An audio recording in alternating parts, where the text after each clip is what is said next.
There are places for our dead, places of peace and not dread, sites of simple or elaborate stones that memorialize our lost ones' bones.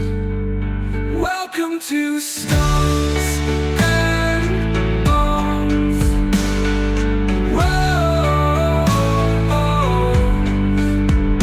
Welcome to Stones and Bones.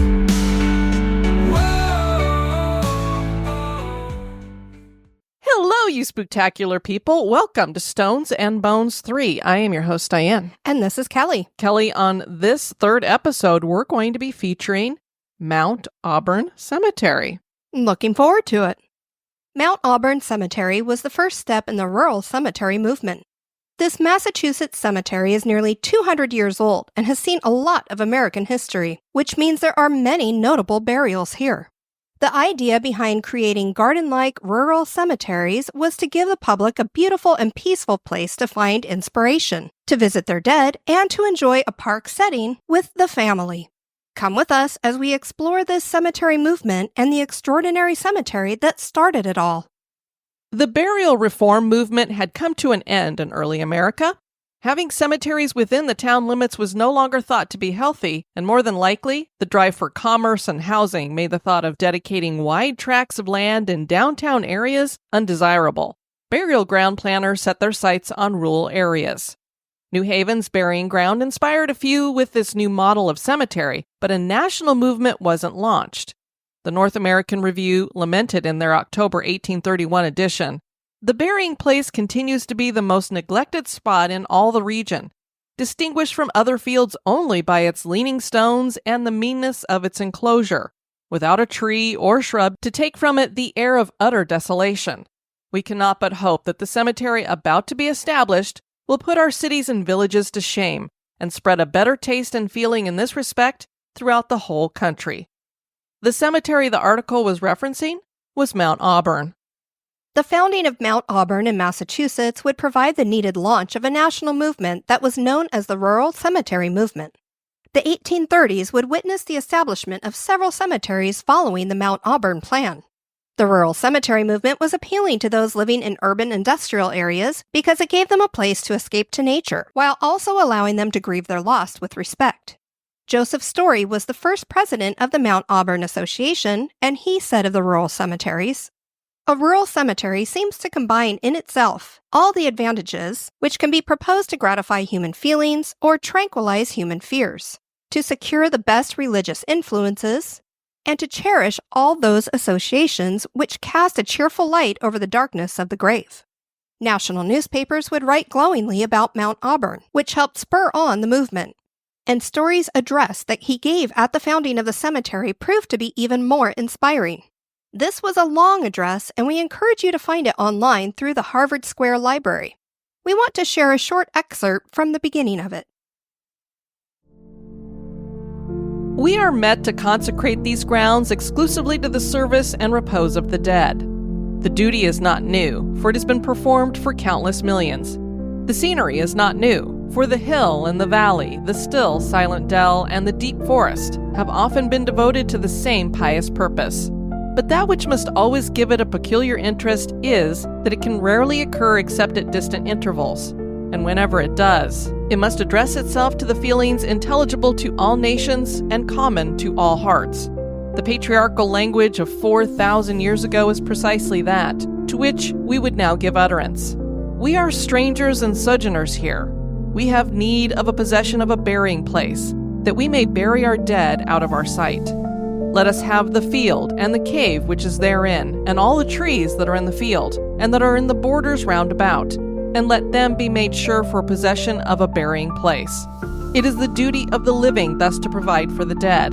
It is not a mere office of pious regard for others, but it comes home to our own bosoms, as those who are soon to enter upon the common inheritance." Incidentally, it probably won't surprise you to hear that Joseph Story also happened to be a Supreme Court justice.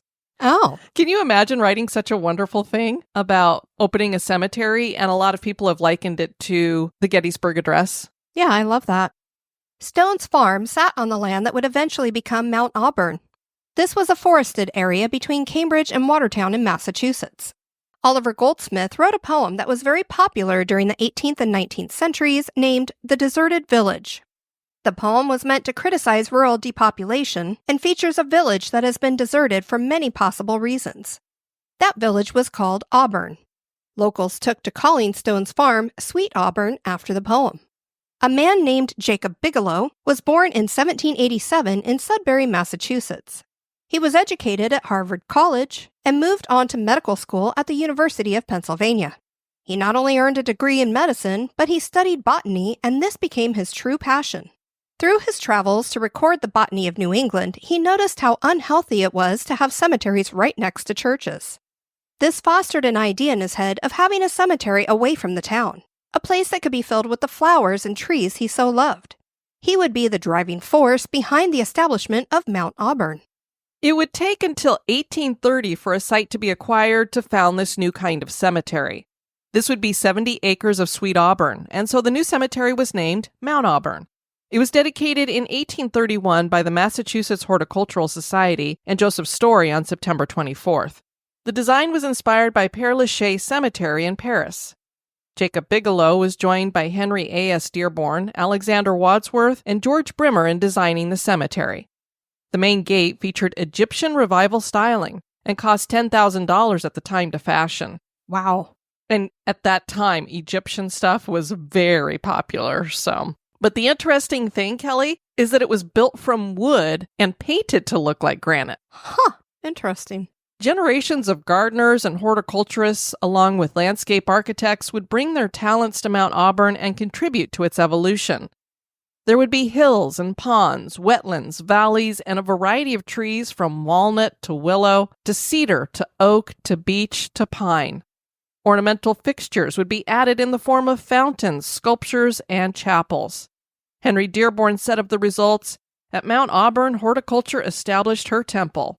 There will repose the ashes of the humble and exalted in the silent and sacred garden of the dead." I love that terminology, the Garden of the Dead. I do too. It's even better than City of the Dead. Mount Auburn would also be the first cemetery to really put itself out there as a tourist attraction. In the late 1830s, the burial ground published its tour guide called Picturesque Pocket Companion and Visitor's Guide Through Mount Auburn. The pamphlet detailed interesting monuments and included poetry and lines of prose from Nathaniel Hawthorne and Willis Gaylord Clark. Holidays and Sundays were strictly limited to visitors who had plots inside the cemetery. The rest of the time, the cemetery was open to any and all visitors, which was another unique thing. Most cemeteries were limited to specific religious groups. By the 1840s, Mount Auburn was one of the most popular tourist attractions in the United States. It was only beat out by Mount Vernon and Niagara Falls. A teenage Emily Dickinson visited Mount Auburn in 1846 on a tour through Boston. The cemetery had been open for 15 years at that point. Dickinson wrote to a friend about her visit to the cemetery. It seems as if nature had formed the spot with a distinct idea of its being a resting place for her children, where wearied and disappointed, they might stretch themselves beneath the spreading cypress and close their eyes, calmly as to a night's repose or flowers at set of sun. There are 3 notable buildings on the property. The Washington Tower was named for President George Washington and was designed by Jacob Bigelow. Construction of the 62-foot tower was completed in 1854 and was built from Quincy granite. It contains a gallery, battlements, Gothic windows, and a spiral staircase of stone. How cool is that? Wow. It is only open seasonally, but I thought, how cool, you could still go up in it. The Bigelow Chapel was completed in the 1840s and was made from Quincy granite as well. A crematorium was added to it in 1899. The chapel was designed in the Gothic Revival style and features stained glass windows called the Rose Window and the Chancel Window that were made by the Scottish firm of Allen and Ballantyne. The chapel was renovated in 2018. In the 1870s, a reception house was built, but later replaced in the 1890s by the Story Chapel and Administration Building found near the main gate. This is made from red sandstone and is Gothic in style. The interior features wooden beams overhead with decorative angels. carved wooden pulpits, and 22 pews. There are also colored stained glass windows. The chapel was named in honor of Story in 1936. There is a columbarium in the basement that was added in 1942. Mount Auburn established itself as a place for all, regardless of station in life. The founders had envisioned a place where everyone could afford to be buried. Family plots measured 300 square feet and were sold for $60. Single plot burials were sold for $10. All stations of life also visited, from the elites to the city workers. One young mill worker named Zilla wrote, "However indifferent persons may pretend to feel on this point, if they will but wander through the calm, quiet shades of Mount Auburn, they cannot but choose between a place of so much beauty and the bleak, barren spots which are usually selected for the last repose of the dead." And while cemeteries are a place of melancholy, we have also found them to be a place of peace and, yes, even life. There's the singing of the birds and the rustles of the squirrels. Through the years, more acreage was added to Mount Auburn, growing it to 175 acres. There are over 5,500 trees on the property, including 700 varieties. Oh my goodness. Thousands of shrubs and herbaceous plants, 220 species of birds, 10 miles of roads and pathways, several ponds, ornamental gardens, and over 100,000 burials. I would love to go birding there. Oh man. Also just enjoy the gardens. We have got to go there. I've been to Massachusetts a few times now, and I've never been there. And I'm like, oh, if we go back up to hit Salem, we're going to go to Mount Auburn. Definitely. New burials continue, and over 200,000 people visit every year. Joseph Story had said of the burials, "Here let the brave repose, who have died in the cause of their country. Here let the statesman rest, who has achieved the victories of peace, not less renowned than war. Here let genius find a home that has sung immortal strains, or has instructed with still diviner eloquence. Here let learning and science, the votaries of inventive art, and the teacher of the philosophy of nature come. Here yet youth and beauty, blighted by premature decay, drop like tender blossoms into the virgin earth. And here let age retire, ripened for the harvest. Above all, here let the benefactors of mankind, the good, the merciful, the meek, the pure in heart, be congregated, for to them belongs an undying praise." All burials are notable to somebody. Along those lines, Sarah Stewart Taylor wrote in the March-April 2010 edition of the magazine Humanities an article entitled "Sweet Auburn." In there she shares, "Amidst all the grandeur, it's easy to forget that the more ordinary people resting here offer their own stories. All you have to do is read the family names to intuit a rich and complex history of immigration, success, and assimilation in the Boston area. Italian family names begin to appear in the late 19th century. Armenian names begin to show up with more frequency in the years after the Armenian Genocide, which began in 1915. Huge ornate Celtic crosses tell the rise of Irish immigrants in the area, and Hebrew characters mark other gravestones. The earliest stones tell the harsh realities of 19th century life. The grave of Carolyn Margaret Reynolds Ward, who died in childbirth in 1857 at the age of 23, features a relief carving of a woman lying still in bed while her husband, holding a newborn baby, grieves over her, and an angel waits to take her away. We always talk about how important it is that there is that marker there for somebody, and I want to share, Kelly, I think everybody pretty much loves Dateline. I know we do. Yes. And I just happened to be listening to a recent episode that was about this woman who was a Jane Doe for a long time, and they called her Lavender Doe because she was found in a lavender top. And it took a bunch of the genealogy stuff that they do nowadays to figure out who she was. And at the end, I wanted to share what Keith Morrison and the woman that he was talking to said about having a headstone, because it was exactly the kind of sentiments that you and I like to express. Though by then, Amanda and John had found a little solace here in Longview, the community that didn't forget. We felt like that was her adopted family. Which is why they decided not to take her remains back home to Florida with them. She will stay here in Longview, with her name carved in stone. It's a funny thing, isn't it? But it's that it would be important to have a stone up above the place you're lying down with your name on it. And yet, it is. It is. It's exactly, you never think about it, but it is something, it's important to have that. because you're never forgotten, that your name is there. It's written in stone. There are burials that are more publicly notable, and Mount Auburn has an unequal share of them. We have to start with Jacob Bigelow, because so much of Mount Auburn reflects him. He designed the front gate, the Gothic Bigelow Chapel, and the Washington Tower, and it was his vision that began the rural cemetery movement. He also commissioned the giant female Sphinx sculpture by Martin Milmore to celebrate the end of the Civil War and slavery. His final contribution to Mount Auburn would be to serve as its second president from 1845 to 1872 when he retired. That was for almost 30 years. When he did pass in 1879, he was buried beneath a beautiful granite memorial that is located at Lot 116 on Beach Avenue. And now a little break for a word about one of our sponsors.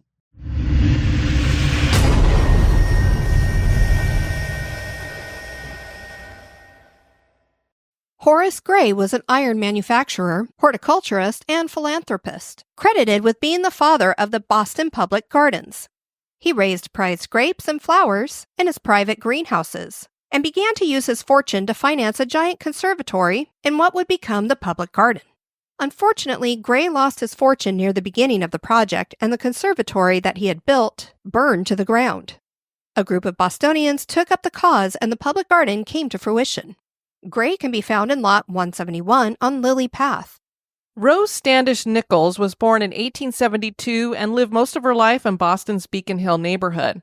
She became a landscape architect. Now, she was born in 1872, so this is a woman becoming a landscape architect. I think that's so cool back at that time. And authored many articles on gardening for popular magazines.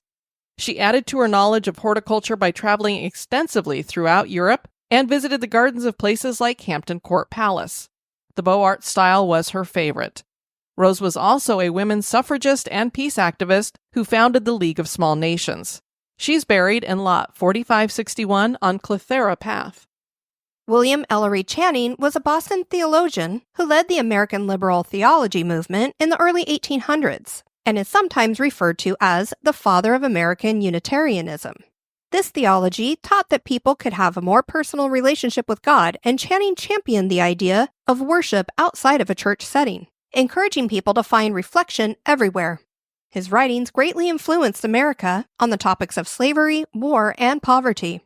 Of cemeteries, he said that he found them moving, not depressing. He is buried at Lot 678 on the Greenbrier Path. Dorothea Dix has come up a number of times on the podcast when we've been talking about asylums. She was a reformer in the care of the mentally ill and also focused on health care for indigenous populations. Dix toured asylums throughout America and helped establish new asylums in New Jersey, North Carolina, and Illinois. She lobbied politicians to pass federal legislation to create a national asylum. Unfortunately, it never did pass. During the Civil War, she recruited nurses for the Union Army, and she helped to change nursing. Her death would come in July of 1887, and she is buried in Lot 4731 on the Columbine Path. Oliver Wendell Holmes was born in 1809 in Cambridge. He earned his bachelor's degree at Harvard University and went on to Harvard Medical School. Holmes eventually became the chair of anatomy at Dartmouth and dean of the medical school at Harvard. He identified that bacteria could pass from person to person without simple hand washing. Holmes was also an author and a poet, and was known for his poem, Old Ironsides. He also helped found the Atlantic Monthly. His eldest son, Oliver Wendell Holmes, Jr., would become a Supreme Court justice. He is buried at Lot 2147 on Lime Avenue. Henry Wadsworth Longfellow was a well-known poet and educator. He is known for his works Paul Revere's Ride, The Song of Hiawatha, and Evangeline. He was born in Maine in 1807, and from the time he was a child, he knew he would be a writer, and it remained his life passion. Longfellow eventually taught at Harvard College and mastered 9 languages. He was married twice, losing one wife after a miscarriage and the other after a horrible fire. Longfellow was severely burned trying to save her. Longfellow died in 1882 and is buried at Lot 580 on Indian Ridge Path. His monument was designed by Longfellow's nephew and made from Indiana limestone. Longfellow's casket was decorated with 2 palm branches and a spray of passion flowers. James Russell Lowell was an author, publisher, and U.S. diplomat who had been born in Cambridge in 1819. He received a law degree from Harvard, and he wrote many critical reviews, essays, and poetry. His wife was an abolitionist, Maria White, and together they championed the abolition of slavery. He became a teacher at Harvard and then the editor of the Atlantic Monthly. Lowell served as an ambassador and died from cancer in 1891. He is buried at Lot 323 on Fountain Avenue.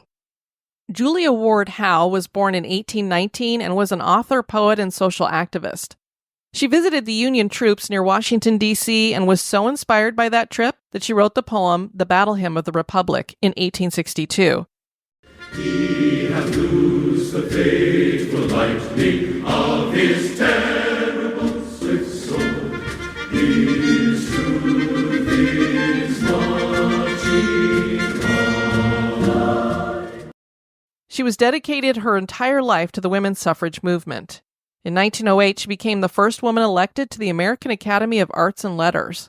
She died in 1910 and is buried at Lot 4987 on Spruce Avenue. Fanny Farmer was born in 1857 in Boston and became a famous cookbook author. She wrote 6 books on food preparation and became an authority on nutrition. The book, Boston Cooking School Cookbook, is still considered a standard work and was published by Farmer in 1896. She became the director of the Boston Cooking School and eventually established her own cooking school in 1902.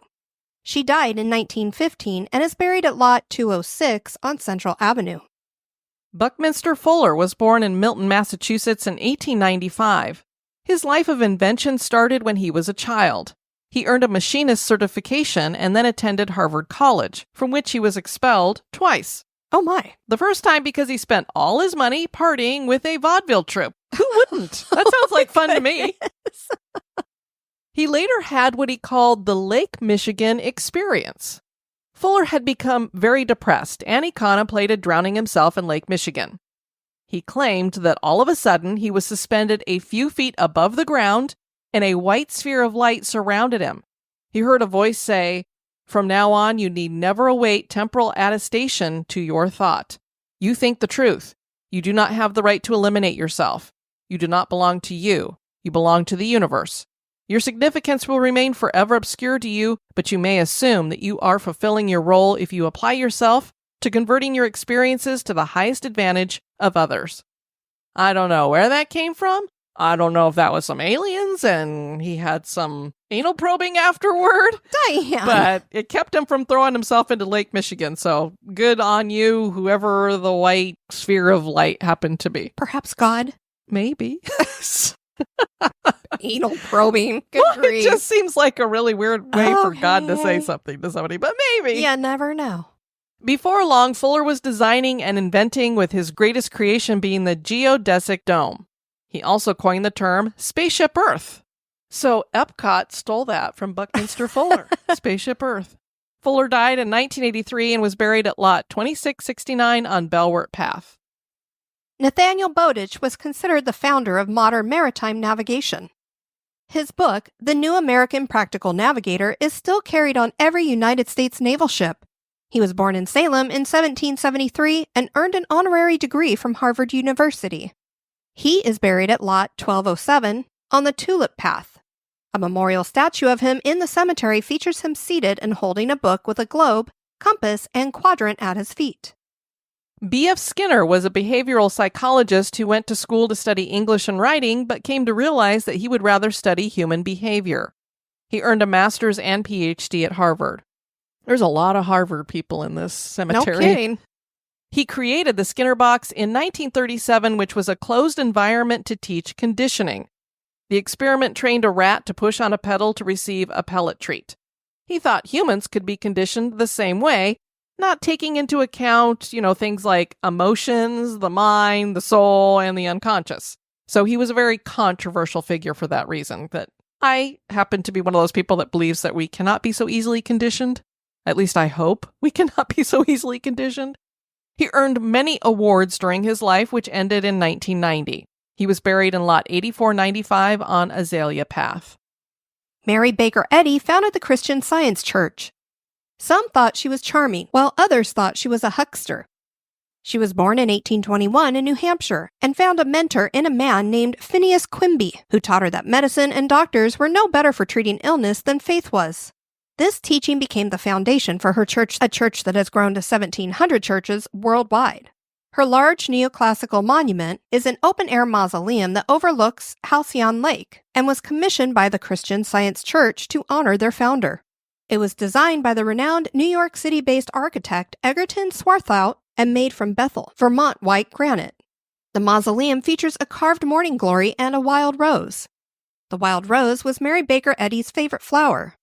The morning glory represented being open to light and closed to darkness. Also carved into the mausoleum is the lamp of wisdom and a sheaf of wheat. And then there's also Felix Frankfurter, who was a Supreme Court justice. Kelly, there are literally at least another 100 people that I could have included on doing this notables thing. I had to pluck this one as our last one. We included him because, well, his last name was Frankfurter. Let's do the time warp again. I just couldn't Sorry help if we myself. hurt your ears. Their ears are bleeding, darling. We need I to know. stop. Mount Auburn started as an experimental garden and city of the dead and became a historic landscape. The burial ground launched a movement that is still treasured today and brought a new perspective to our thoughts and practices on burying the dead.